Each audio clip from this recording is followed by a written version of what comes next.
So I say all that to say is like, where's the work-life balance? Where is, these 48 hours that the typical American get, of a break, it's really just not a break. I don't think it's enough.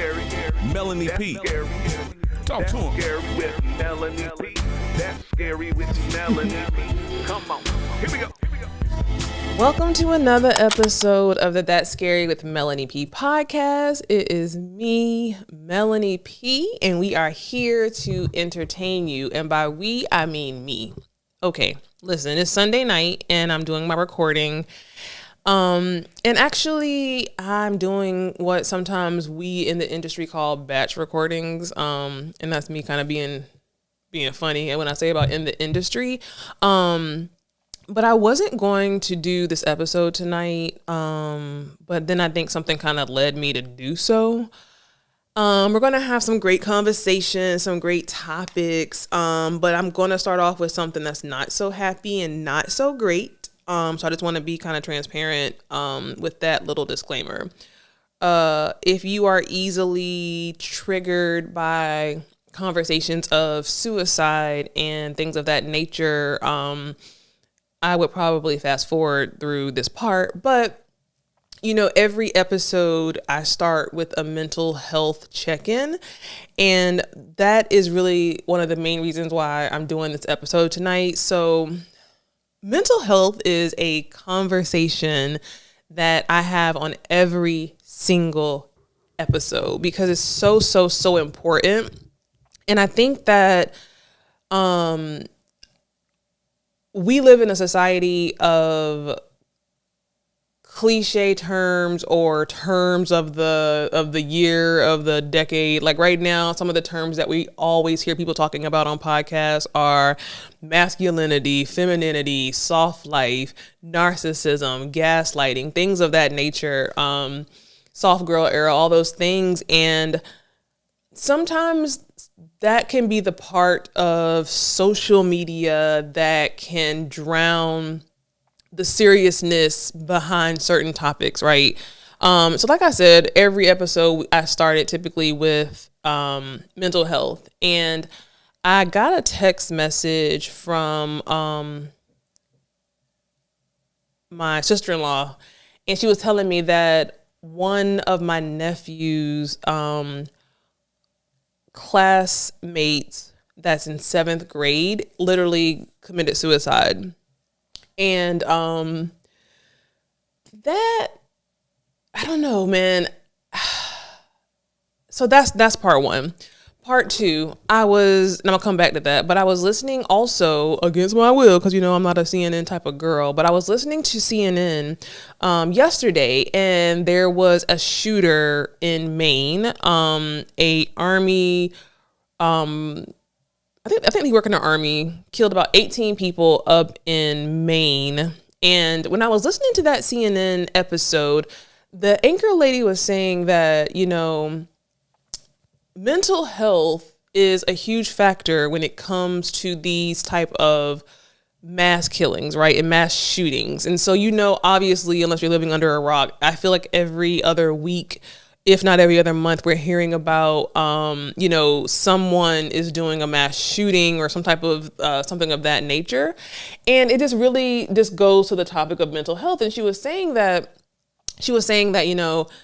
this type of mass shooting is going to become even more and more common because people are at a place where they have work stress, they have financial stress, they have relationship stress, they have just all type of stressors coming down on them all at once. And it's becoming more and more common for people just to basically go crazy and I don't want to even say go crazy, but people just to not know how to handle that level of stress. And they're just doing things like mass shootings or, a level of stress for the 7th grader, to take her own life. And I just really want to just have a little conversation when it comes to just mental health. I think even in my episodes, we kind of ask in the beginning, you know, how's your mental health? And it's kind of like a quick little 1-2. And I don't even know if myself included and my guests are even really being quite honest when it comes to their mental health. I think it's just such a fad question. Oh, mental health. How's your mental health? How's your mental health? But you have here a 7th grader who, you know, was having, you know, being bullied and having other stressors. So she took her life. Then on the other stream of that, you have, you know, someone who maybe didn't take their life in 7th grade. They went on to live a regular life, deal with kind of stresses and different things that comes with just living. And I don't know how old he was, but obviously he was an adult because he was in the Army, and he just killed 18 people just in a random shooting, just killed 18 people. And it had me thinking about my own like life and about my own stress, right? And here's a transparent moment that I probably shouldn't even be saying this, to be honest with you, but here's a transparent moment. When I was listening to that lady talk about the stress on CNN, you know, about work stress and just different type of stressors that can just pile up on people and they just snap, basically, it resonated with me. I've said on the last couple of episodes that, you know, it's been a rocky maybe 2 or 3 months for me, just dealing with just like work stress and other type of stressors. And when I was listening to her to talk about that and about how sometimes people will just snap, I like had a vision. Now I would never do this, right? Never do this. But I literally had a vision because, and I don't want to get too deep into some of these stressors until after I'm on the other side of them. And that'll be a podcast to come because I got a lot of stories to tell.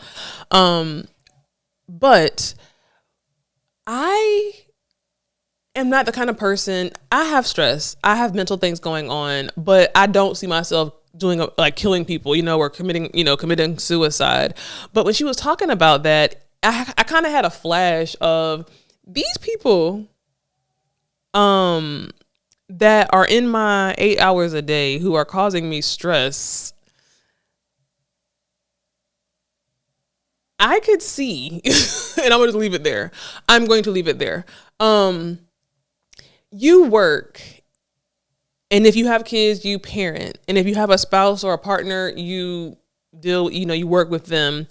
And if you are in a place where you have work stress, maybe you have relationship stress, you have kids, so you work all day, you stressed all day, then you get off work and then it's not really your time. That time has to go to your children and that time has to go to your partner.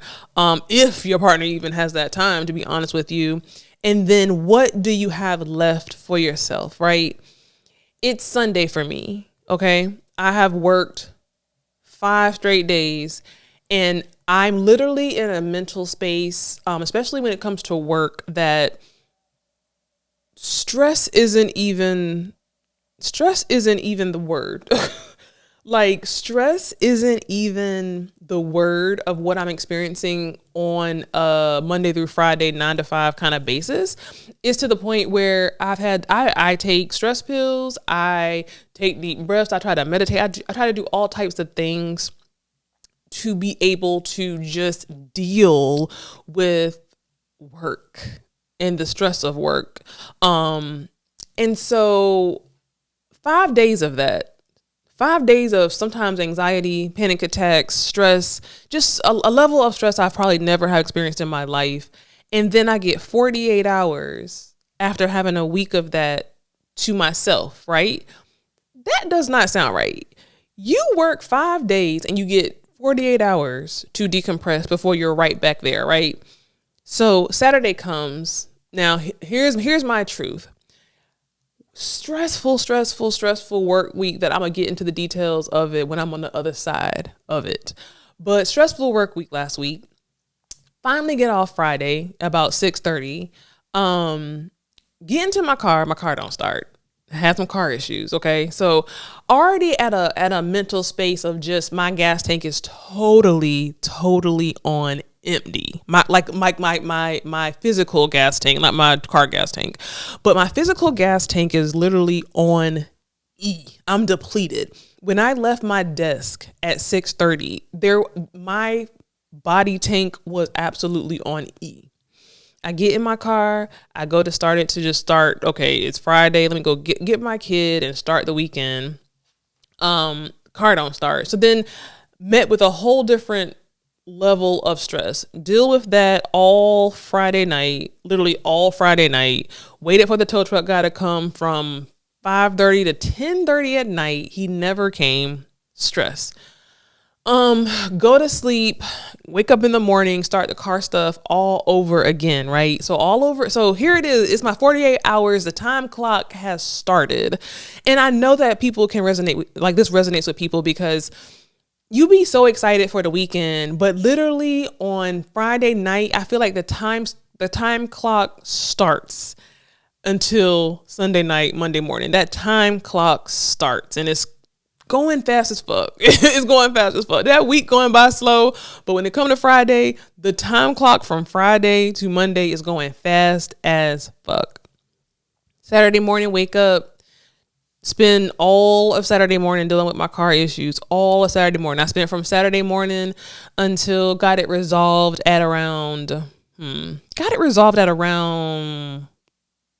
5:30. So car don't start Friday at 5:30. And it took Saturday to get to Saturday at 5:30 just to get that resolved. So now my whole Saturday is gone because I'm on the phone with the people at the dealership trying to make sure that stuff is going right. I found 2 hours to go and do some things that I wanted to do. You know, went to Sephora, went to Ulta, whatever, just to get some things. So 2 hours. But from the time I got off work until 5:30 that Saturday, it was basically spent trying to resolve my car issue. Minus the 2 hours that I had to myself to kind of do some girl stuff. Then I had a really great dinner. I had a really, really, really great dinner that night. Came home depleted. So again, the time clock has started. I've had a great dinner out with some friends, cocktails, amazing time. I had those 2 hours. And then the rest of the day was really spent dealing with my car stuff. Then Sunday comes, and you know how it is when Sunday comes. When Sunday comes, especially if you're in a toxic work environment or in a stressful work environment on Monday, it's like you almost are. Sunday is just a prep day for Monday. Like, I don't even know if you can even count that fully in the 48 hours, right? You get the 48 hours, but Sunday is basically prepping for Monday, right? So if you weren't able, like in my case, I wasn't able, I wanted to get up Saturday morning, do my grocery shopping, get prepared. So Sunday I had nothing to do but try to relax. But in this weekend, I couldn't do that because I didn't have my car. So then Saturday spent trying to get up, trying to just have some peace, trying to just kind of be like, okay, I'm forcing myself to understand that this is my last day before the work day. So Melanie, be intentional about, not thinking about Monday, but be intentional about enjoying your coffee. Be intentional about spending some time with your family. Be intentional about just not thinking about Monday, just trying to enjoy the time. But then Sunday time goes by so fast. And then here we are, Sunday night doing my podcast, and then it starts in a couple of hours all over. So I say all that to say is like, where's the work-life balance? Where is, these 48 hours that the typical American get, of a break, it's really just not a break. I don't think it's enough. I heard some ramblings of people wanting to implement a 4-day work week. I do work remote, so obviously people always think that, when you work remote. Now, typically, I feel like in other remote jobs I've had, there's a lot more flexibility in being able to go grab lunch with a friend or run a couple of errands. I don't have that flexibility in my current job because it's a lot all day. Like, I never leave my desk.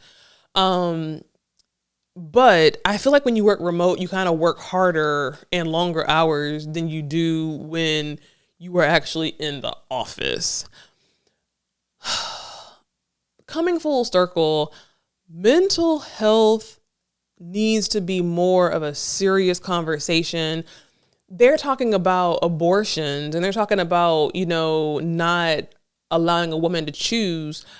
But what about people's mental health, right? Like that should really be up there on the list of big initiatives when it comes to the government. Like, you know, there's so many mass shootings, there's so many young children, you know, killing themselves and committing suicide. And it's like, that is our bigger problem, you know?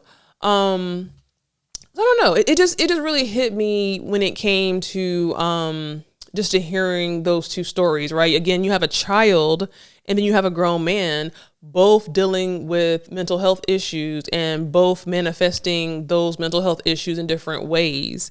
And those are really drastic ways, right? You know, doing what the young child did, doing what this man did, those are drastic ways. But how is the average adult dealing with work-life balance, dealing with their stress?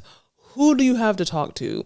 Are you really able to go to your employer and say, hey, my mental health is not in the best state right now. Can I have a mental health day? Like I know some companies are, and I feel like some very few are pretty good when it comes to that, but I feel like most are not, you know? People and companies always have a saying of like the company culture here is work-life balance, whatever. But I don't even know if that's really pushed. And people need to be really careful. I'm going to say that the people who are in the positions at these companies that that have the power to, like I said, put importance and emphasis on, we really promote work-life balance. So if you are, you know, we have these resources, and not just go to ADP and click on this button and, you know, find it yourself, but really pushing resources that a lot of companies have for people who are having mental health issues, really pushing, you know, flexibility. The company that I used to work in, you know, we had unlimited PTO, and I feel like the company that I left had a really big emphasis on mental health. And if you need to take time off, take the time off. And again, there's no cap on your PTO days. You know, those are the kind of things that companies need to really, you know, focus on. Now, when it comes to children and bullying and children, you know, my friend said it good. She said it best. She said, a lot of times that's a learned behavior. You know, a lot of times children just mimic what they see in the household. And as parents, you got to really be careful of the conversations you're having around your children, right? And the conversations that you need to have with your children. We talk about bullying, right? I mean, I feel like bullying is another one of those words that people are just kind of abusing it in a way. You know, oh, they're bullying me. Like sometimes you see it a lot on like the Housewives episodes or like reality TV, and people kind of use it as, you know, we know if we use that word, you can get canceled, or, you know, that's a bad word to give somebody a title of. So they kind of abuse it, just like narcissism. Everybody a narcissist now, everybody a gaslight, and, you know, they abuse those words, and in abusing those words, they take away the validity and the power of the word when it needs to be used, you know, because they're abusing it. I guess I say all that to say there are some things that we have to do, and I'm really not, because again, I don't even know how I'm handling my shit right now. Like, I think, you know, I have been forcing myself to feel like to try to determine and identify, okay, what brings me peace, right? What brings me the ultimate peace? So, you know, I've said before, I'm on a kickball league and I really thoroughly enjoy that. So kind of finding a hobby that, you know, you can do with your partner, or if you don't want to do it with your partner, something you can do just for yourself, right? Like my podcast, that's something that it's mine. My gas tank right now is really on E, but I enjoy it. I enjoy it. And it kind of fills my gas tank a little bit. You know, I really, really enjoy that. So that helps my mental health. You know, having a support system that you can talk to, having friends that you trust, that you could talk to, having family that you can talk to, but also not only having family and friends that you can talk to, but being the person that people can talk to, if that makes sense. I was talking to a friend tonight. Well, I was talking to Henry, friend of the show, Henry from last episode. And, we were talking about how a lot of times the people with the biggest smiles on their face be the main people who are suffering and with the major mental health issues, be the main people who are suffering with things that you probably would never, ever, ever, ever, assume or guess that they're suffering with.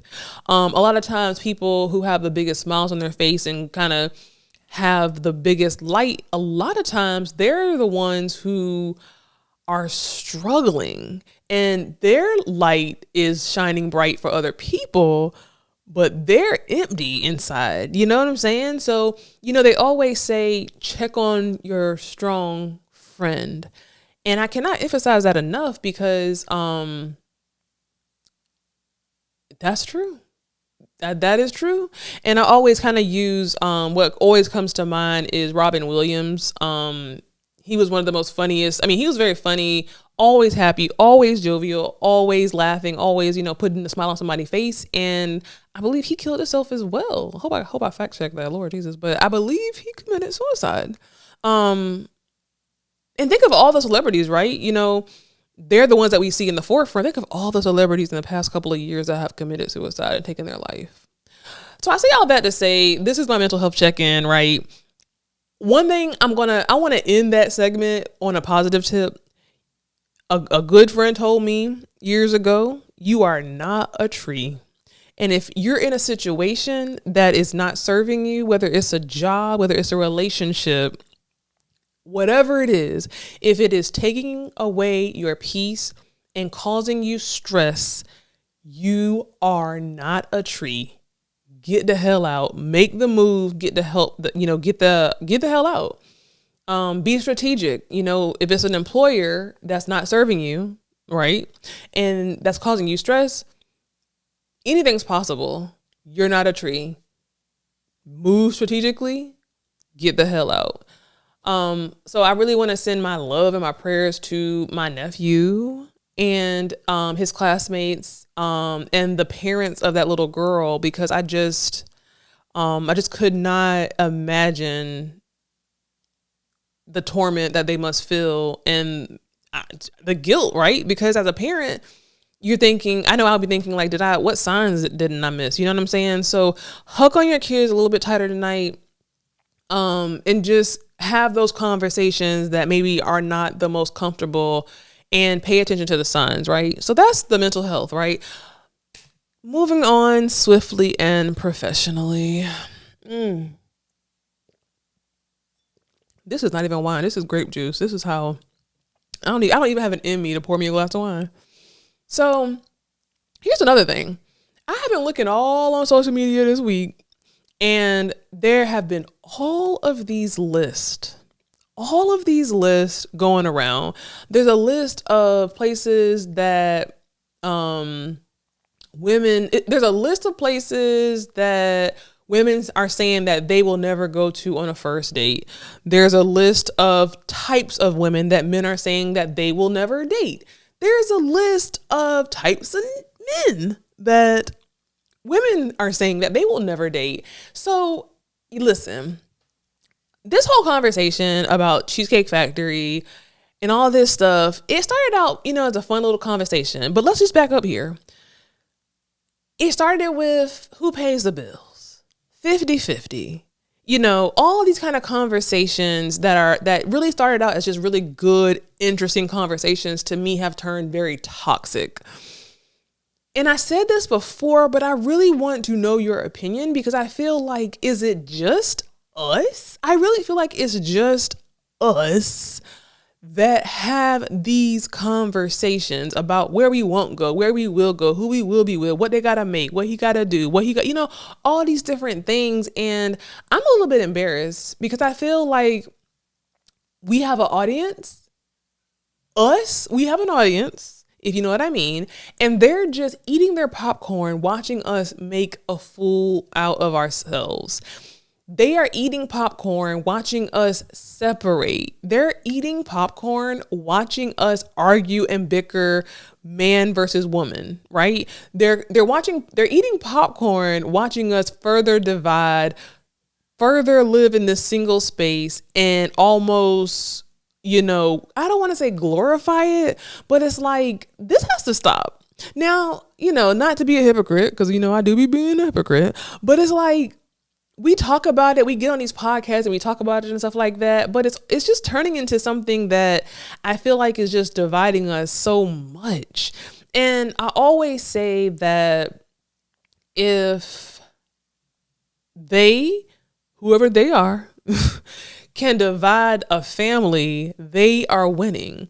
If we have a household full of single mothers or single women or single men or single fathers, and we're not, kind of changing the narrative and changing the conversation, they win. I would like to start a movement of changing the narrative, right? First of all, with these lists, okay, there's kind of like a standards versus toxicity, okay? I have been on the show and I have literally said, certain requirements that I would have of a partner, certain, not requirements, but just certain expectations that I have of Black men. And this is the most positive way. Just, I look at you guys as kings and I just have certain expectations when it comes to a Black man. But focus on the person. I'm never saying tear your list up. I'm never saying, lower your standards. But to me, the emphasis is on the wrong thing. And this conversation that started out as just a general conversation is spreading. Now, I originally thought that the Cheesecake Factory thing was a skit. I don't know if it is. I don't know if it wasn't. But we focus on the wrong damn thing here. Here's one. Even last week, Russell Wilson, which I know he is the epitome of what we're all praying for, Russell Wilson, on that list of where we would not go on a first date was Waffle House, but then we're glorifying Russell Wilson for buying out a Waffle House. Now we know buying out a Waffle House is very different from just taking me there on a first date. It's very, very different, but we're focused on the wrong thing.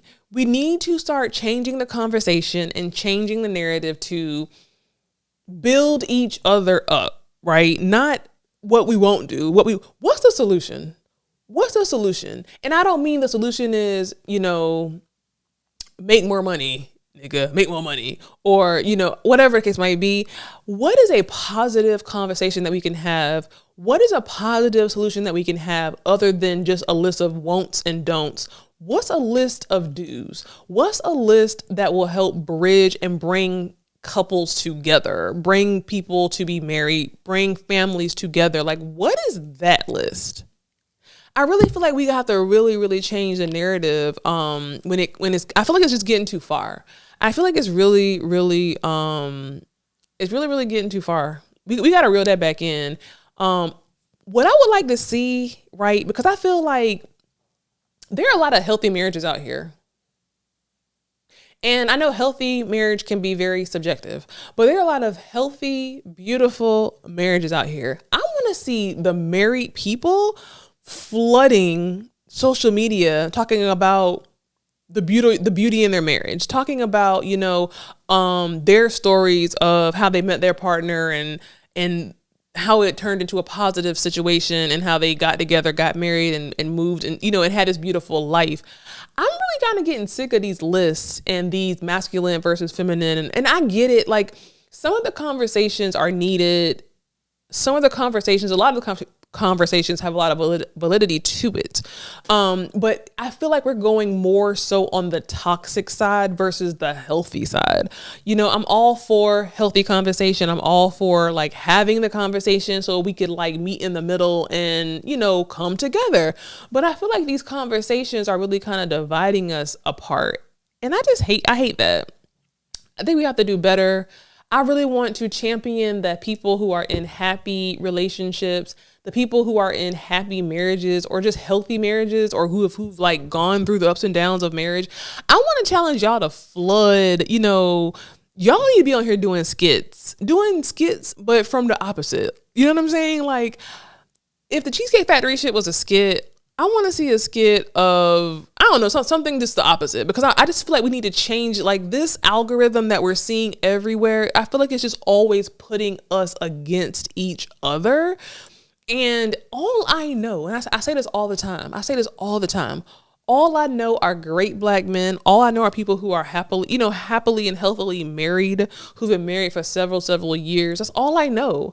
And that's my algorithm. That's my personal Melanie P personal life algorithm. I just know healthy black men, healthy black women, successful black women.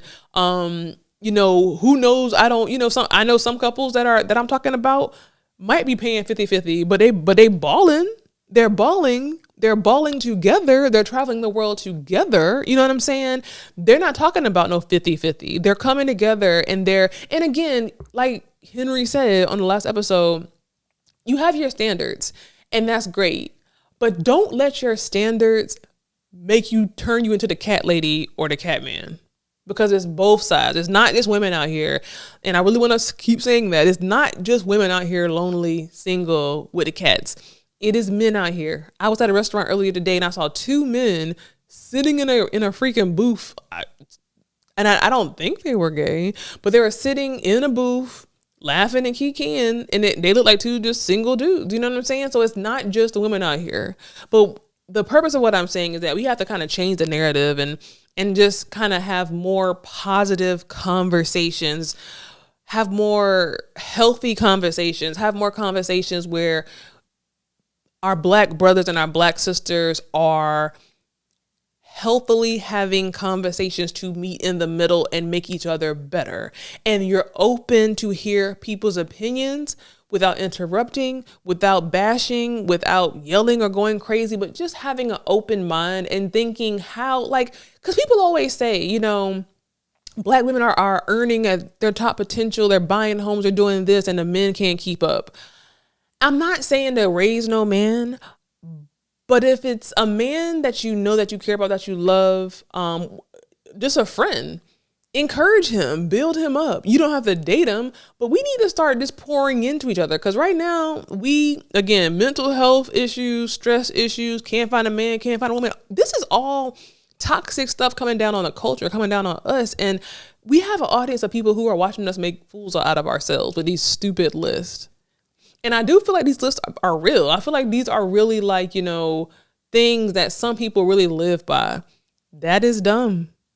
I've had plenty of first dates, Now, the only one I had that was bad was at Applebee's, and it didn't end well. But as long as somebody's not taking you to their house or taking you to a fast food restaurant or even taking you to, you know what I'm saying? Like I said on the last episode, that could have been her soulmate, and she judged this man by Cheesecake Factory and not by who he could have been in her life, right? So, moral of the story, let's bridge the gap. Let's have healthy conversations. Let's change the narrative. Let's change the algorithm. Let's come together and try to think of positive ways that we can build each other up and make positive lists. And let's push that on our social media. Let's push that for people to see. Let's have people eating their popcorn, watching us build businesses and build families and have the healthy conversations. I was watching Breakfast Club, and City Girls just dropped a new album, and I heard it and I actually like it. I actually like the new City Girls album. Now, are they, lyrical genius? Probably not. But at the end of the day, I like it. I like their new CD. I really like it. Was it a CD? Their new album. I love it, right? I love it. I like it a lot. I have all their songs on my Spotify and on my workout playlist, right? I want to give it up for JT. I feel like JT does not get enough love and enough props. So I watched a couple of interviews. I watched the Breakfast Club interview and I watched another interview. And first of all, she is freaking gorgeous. I think she is so freaking gorgeous. I think she's well spoken, for her Miami little language. I think she has a good energy, good vibe. They both have good, energy and good vibe. But I feel like we really focus a lot on Carisha. I learned a lot from the interviews because I feel like sometimes JT gets a bad rap that she's like kind of mean or not social or not pleasant. And I thought she had great energy in those interviews. I thought she did the majority of the talking. She was funny. She is just so gorgeous to me. Like, please give her flowers, because one thing I learned about her in those interviews is that she's not with the shits. Like, she's not with the social media, reality TV. She's not with the social part. She's more of a rapper. Like, she's more invested in the music and in becoming and perfecting her craft of being a rapper. And so I think that sometimes that comes across to us like, oh, well, here you have Carisha laughing and joking. I'm being on lives and, just appearing to be more personable. But it's just that she likes that limelight a little bit more, I feel like, than JT. And JT did a really amazing job of articulating that, that's not her thing. Her thing is the music, and that's what she want to focus on. So shout out to the City Girls. Shout out to JT. Beautiful. I was just like, oh my God, this girl is so gorgeous. Like, she is so freaking gorgeous. It's just amazing. So shout out to the City Girls. Shout out to the new album. Shout out to JT and Carisha. This is what I got to close with, y'all. It's going to be a little short episode, but this is what I have to close with. Now, you heard me say in the beginning of the episode that I was having car issues, right? Okay. I have heard this conversation had amongst a couple of different couples, right? And I want to have this conversation, and I'm probably going to have this conversation when I have a male on the show. But I put on here, do men still put gas in women's cars, right? So I've heard of a lot of women who are married and or in relationships doing like those type of functions, right? I had one friend, she's a married woman. She handles, like, if her car needs maintenance, if it needs an oil change, if it needs tires, she kind of handles that. She's married. I had a friend who had an issue with her car. She was telling me how she's been handling it. I had an issue with my car, and I handle all of that, right? And all of us have partners, husbands, and stuff like that. And it made me think, like, do men even think about those things anymore, right? So, like I always say, I have 3 brothers, right? I have 3 older brothers. My oldest brother being almost 60. I think he's like 58, 59. I think he just turned 58 or 59. So he's kind of old school. He makes sure his wife's gas is in the car. He makes sure that her tires are good. He makes sure that her oil change is good. If there's anything wrong from a stereotypical male standpoint, she don't handle it. She don't know nothing about it. He does all of it. My mom, what I saw growing up in the household, my father passed away a couple of years ago. And when he did, my mom was so spoiled by, having that type of old school kind of man who like really handles the man stuff. That she one time she told me she just cried taking out her trash, she would get so overwhelmed if something happened to her car because she was just so used to not knowing nothing about her car. I was at AutoZone when I was going to get my damn battery, right? I was talking to the man who changed my battery. He was telling me that he taught his daughters about cars and about stuff like that, so they wouldn't have to, depend on a man. But they're in situations where they don't have to do that. He was telling me that his wife had a flat tire. She panicked, didn't know what to do. She called him. I say all that to say, like, do men do those things anymore? And do women even expect those things? So, like, if there's maintenance on a car, are you taking care of that as a woman, especially if you have a partner? If your car is on E, is your man making sure? Like, my dad, I remember so distinctively that my dad would my mama never pumped gas. She never put gas in her car ever. At the end of the work week, he would take all the cars literally to the gas station, fill them up. She never pumped gas. You know what I'm saying? She never paid to pump gas. Like, she never did anything. She never paid for anything that came to do with her car. And it just seems like men ain't doing that no more. And that should be a list now. I hate to backpedal and pussy pop, but that's not okay.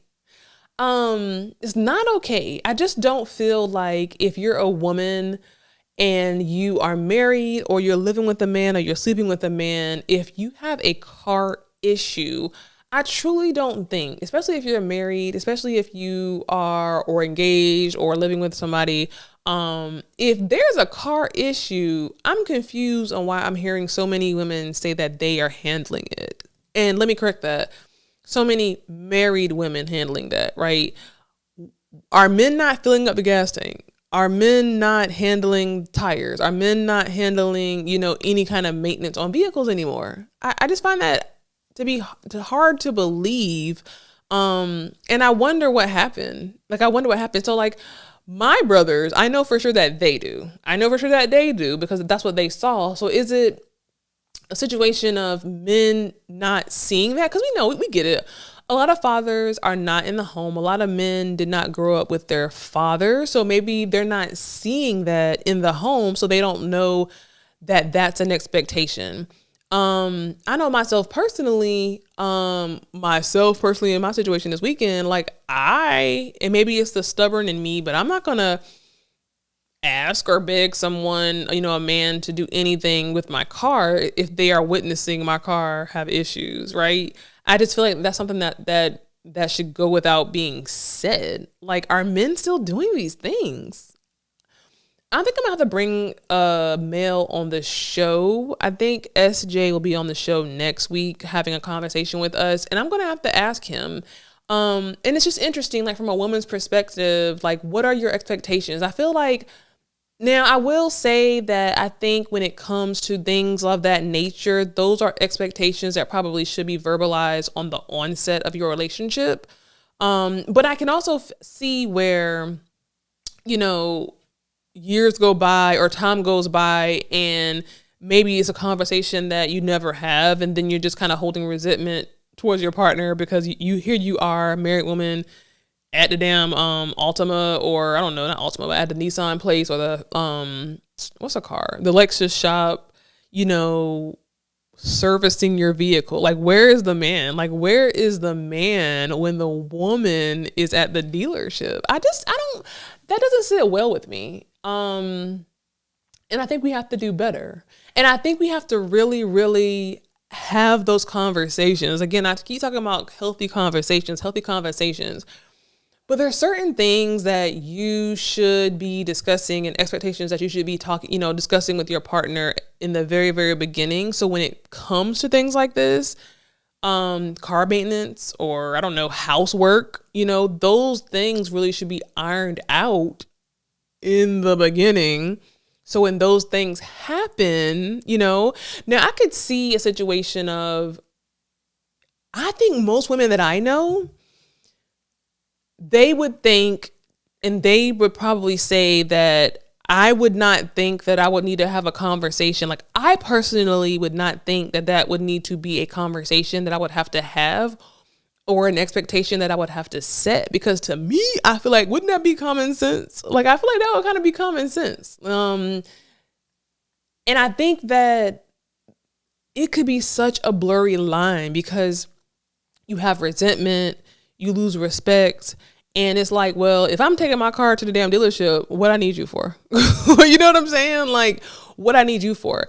And I have to say, it says something about a man who will watch a woman have car issues and not help.